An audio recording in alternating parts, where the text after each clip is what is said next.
Debemos recordar con mucha precisión que los inicios de un servidor en la política de Tlahuelilpan, y esto se debe a que en el año 1973, después de que concluyó la Junta de Administración que encabezó el señor don Federico Lugo Serrano, en el siguiente periodo se propuso al sistema oficial, que era el del Partido Revolucionario Institucional, se propuso la participación en el caso de nosotros, competíamos con otra persona de otro grupo político en el estado, en el municipio, perdón. Resulta que el señor Silvestre Padilla controlaba una parte de la decisión política de la gente que existía en Tlahuelilpan. La otra parte la controlaba el señor Federico Lugo, que estaba en el poder. Pero al abrirse la convocatoria de parte del partido oficial, pidieron nombres para las personas que podrían participar. Y en el grupo del señor Federico Lugo hizo propuesta de 2 personas. Y la propuesta iba acompañada con un estímulo económico para el partido, para el que en este tiempo, para el delegado nacional, que era el señor licenciado José Luis del Toro Calero, el delegado en el estado de Hidalgo. Resulta que el señor Federico, para afianzar o para lograr ganar la candidatura, ofreció 2 cantidades para los candidatos que él proponía. Una cantidad que era la cantidad de 15,000 pesos, lo ofrecían por el que había sido presidente de la Junta de Mejoras Materiales, el señor Mario Monroy. Y el otro candidato era su servidor, pero por mí nada más ofrecían la suma de 5,000 pesos. Sin embargo, en el día de la elección, el día de la asamblea, se simulaba una asamblea municipal. Acudieron más o menos unas 50 personas que se decían delegados, y esas 50 personas tenían que votar por el nombre que venía en el sobre enviado por el gobierno del estado. Ese sobre era un solo sobre y que se daba al momento de la votación. No había otro candidato, no había más votaciones, sino que la gente ya reunida debía votar por la persona propuesta. Y entonces yo ya venía en el sobre, ya mi nombre venía en ese sobre, y resulta que me hablaron para hacerme saber que había costado mucho trabajo sacar mi nombre como la propuesta oficial para la presidencia. Y entonces pues yo de manera, pues como respuesta le dije que gracias, que estaba muy bien, que les agradecía. Pero al llamar a las otras personas, al señor Mario Monroy y Silvestre Padilla, ellos se me echaron encima. O sea, yo no lo oí, pero supe que se habían inconformado con mi decisión, diciendo que yo era una persona muy joven, que era un chamaco y que no tenía por qué asumir la presidencia municipal. Y entonces fueron a hablar por teléfono. En ese tiempo no había teléfonos celulares, y fueron a hablar a la caseta que estaba frente al reloj, que es una distancia aproximadamente de 1 kilómetro, 1,5 kilómetros de la presidencia actual. Vinieron a hablar por teléfono y de regreso nos reunieron a todos y dijeron que el candidato a la presidencia era el señor Mario Monroy Dorantes. Entonces eso ya a mí pues de alguna manera me incomodó, porque yo ya sabía que yo era el candidato, que ya venía en el sobre, y que esos señores me habían quitado la candidatura. Y entonces pues lo dejé así. Me proponían ponerme como suplente, yo rechacé, le dije que no, que gracias. Y de manera obligada pusieron a mi hermano como regidor a la asamblea municipal, mi hermano Juan Jiménez Mendoza. Entonces así quedaron las cosas. Yo realmente no quedé conforme porque se me había manejado la candidatura y a la mera hora se me había arrebatado. Yo con eso, con ese antecedente, al tomar posesión este señor Mario Monroy y su desarrollo del gobierno, yo realmente estaba muy al pendiente de lo que hacía y vi que se cometían muchos atropellos con la gente, que había vejaciones a las mujeres, que había metían a la cárcel a la gente que no aportaba sus cuotas para la feria, en fin, había desórdenes graves y sobre todo, por ejemplo, la actuación del juez conciliador que era muy tendenciosa.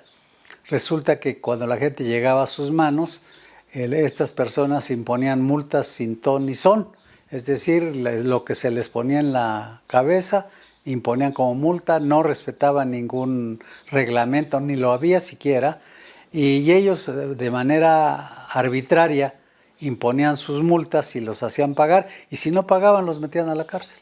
Entonces, ante esas circunstancias, nosotros en un momento dado tuvimos que organizarnos, y digo tuvimos porque estando en la Ciudad de México, en un lugar donde vendían cerveza, que se llamaba La Ola, era un lugar donde vendían unas bolas de cristal con cerveza, grandotas, de tal manera que yo creo que con dos ya teníamos para todo, ¿verdad? Todo el tiempo de tomar.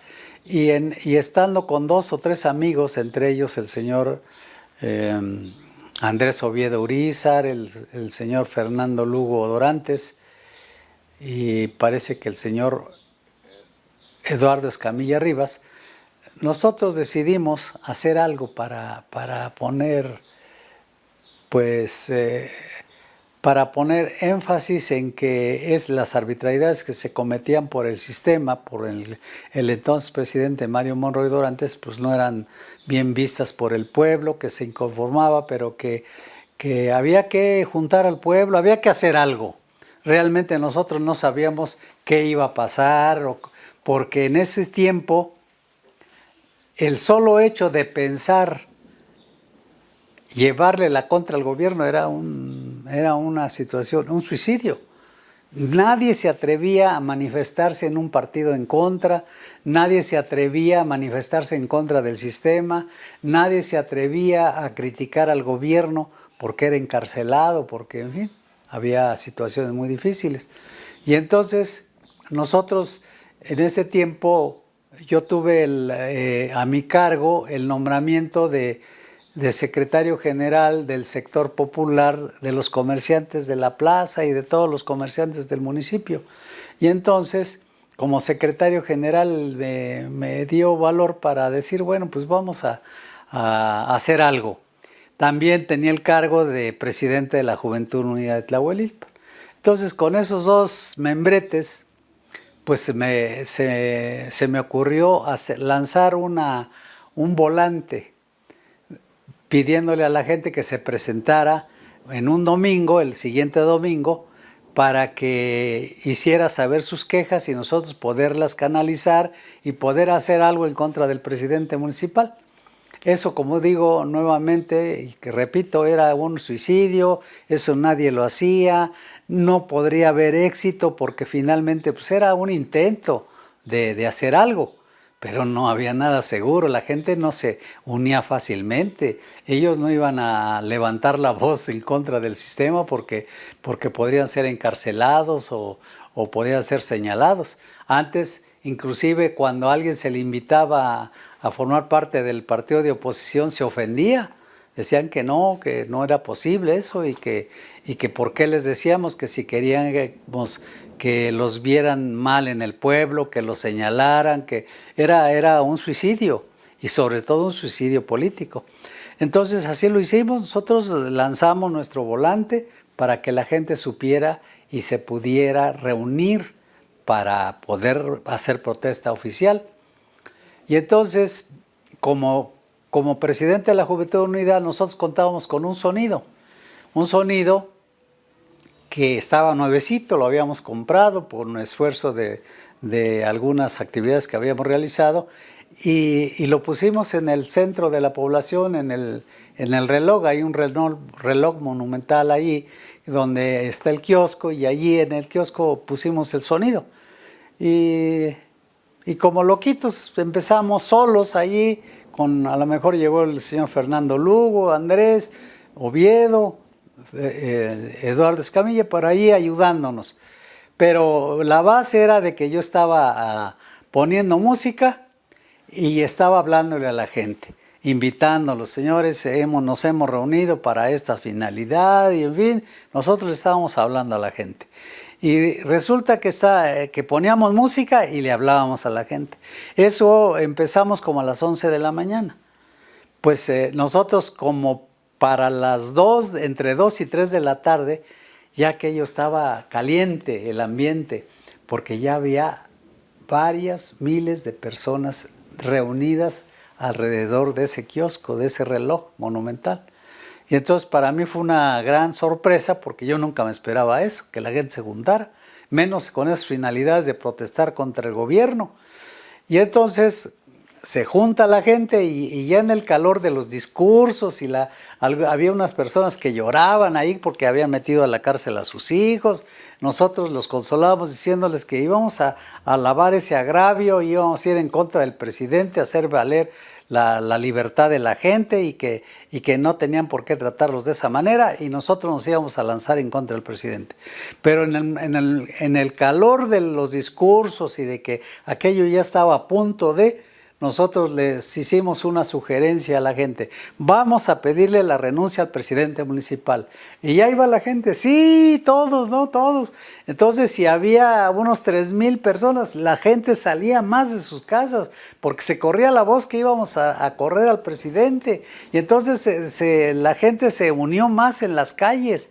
Resulta que desde la presidencia hasta la casa de este señor es un tramo largo, casi 2 kilómetros. Pues la gente iba gritando y manifestándose.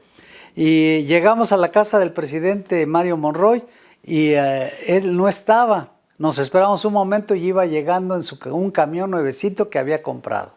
Y la gente le gritaba: este camión es del pueblo. Realmente no sabemos ahí sí si era comprado con dinero del erario, no sabíamos. Porque él tenía medios económicos, ya que él concentraba en ese tiempo el trigo de la región, compraba el trigo y lo vendía, y él hacía negocio con eso. Entonces no sabíamos de quién era el camión, pero la gente así le decía: este es el camión del pueblo, y se subió y invadió su camión, y él se molestó mucho, al grado de que la gente, los que estaban abajo y que le dieron sus trancazos leves hasta eso, en la cara y en la cabeza, ¿no? Como diciendo: cállese, no moleste. Y entonces se le dijo que él tenía que ir a renunciar a la presidencia municipal. Y ahí vamos, y la gente, más gente salía. O sea, aquello se volvió una fiesta popular. La gente estaba feliz porque nadie en ningún lado de la República, en ningún lado, había hecho una situación de esas. Y entonces la gente estaba emocionada. Resulta que llevábamos un carrito de sonido que habíamos alquilado para vocear la reunión y todo, y también estaba emocionado el dueño del carrito, un señor Alfaro, que ya murió, y estaba emocionado y nos ayudaba.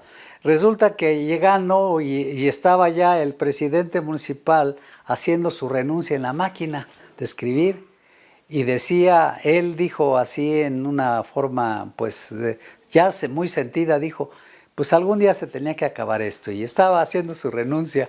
Y en ese tiempo, en ese momento que estaba haciendo su renuncia, la señora que estaba con él, su esposa, una persona muy modosita, que todo pues muy de la alta sociedad y todo, y decía: ay, qué vergüenza, qué deshonra, ¿por qué pasa esto? Porque se sorprendió de que la gente se había rebelado.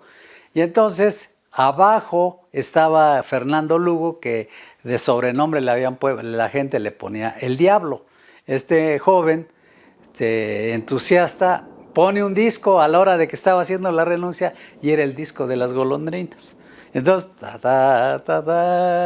y estaba, y dice la señora, ay, qué vergüenza, qué deshonor. Estaba ya muy mortificada, ¿no? Y resulta que termina la renuncia a este señor y a la hora ya de entregarla llegó un familiar que es el señor Francisco Dorantes, que era primo hermano de él. Y entonces él, pues haciendo su papel de cómplice, no le aceptó la renuncia y en fin, y aquello ya se desbarató porque pues nosotros queríamos que ya se dieran las cosas. Tuvimos que ya abandonar el lugar, deshacer, la gente se fue a su casa, pero se logró que se hiciera la renuncia y que ese señor se le pusiera en su lugar. Poco tiempo después, ya habían mandado del gobierno el ejército sobre de mí, es decir, para agarrarme. Yo tuve oportunidad a tiempo, me zafé de este lugar, me fui a la población de Apasco, donde yo tenía muchos amigos y tenía un lugar importante dentro del sistema político de ese lugar. Y me recibieron con una comida y realmente fue algo muy interesante porque salió en el periódico de la prensa al otro día que todo lo que había pasado, porque fue un acontecimiento nacional. Así que ese es algo de lo que pues queda como recuerdo, y sobre todo ahora pues su familia de este señor, sobre todo su hija, la señora Monroy, doña Enriqueta Monroy, ha querido participar, yo creo que sacarse la espina de aquello que pasó, pero el pueblo nunca la ha aceptado como una persona que gane una elección. Y entonces siempre ha intentado y en ocasiones se han hecho votaciones previas para poder ser una candidata en este caso. Y recuerdo que una ocasión se postuló como precandidata a la candidatura a la presidencia municipal por Partido Revolucionario Institucional. Y como aquí la gente está acostumbrada a cuidar los votos, a estar al pendiente de que no lo roben y todo, en esa ocasión la gente no siguió su propuesta, no tenía simpatía y nada más era la señora y en este caso nombró como representante a otra persona. Y en la casilla de su domicilio, ahí en la casilla, se hizo una mesa de votación y resulta que tenía una vecina muy, muy activa en la política que se llama la señora Andrea Serrano Lemus, y esta señora de manera burlona le dijo a su representante, porque a la hora del conteo de los votos nomás tuvo un voto, y le dijo la señora de manera con una voz mordaz, le dijo: cuide su voto a la representante, cuide su voto, no se le vaya a perder. O sea, burlándose de que nada más había obtenido un voto de toda la gente, de todos sus vecinos. Y entonces eso quedó grabado en la gente de que cuide su voto, no se le vaya a perder. Y algo que nos llamó mucho la atención, y la señora nunca ha podido figurar. Ya reiteradamente ha participado y la gente no la ha aceptado. Eso es lo que aconteció en ese tiempo.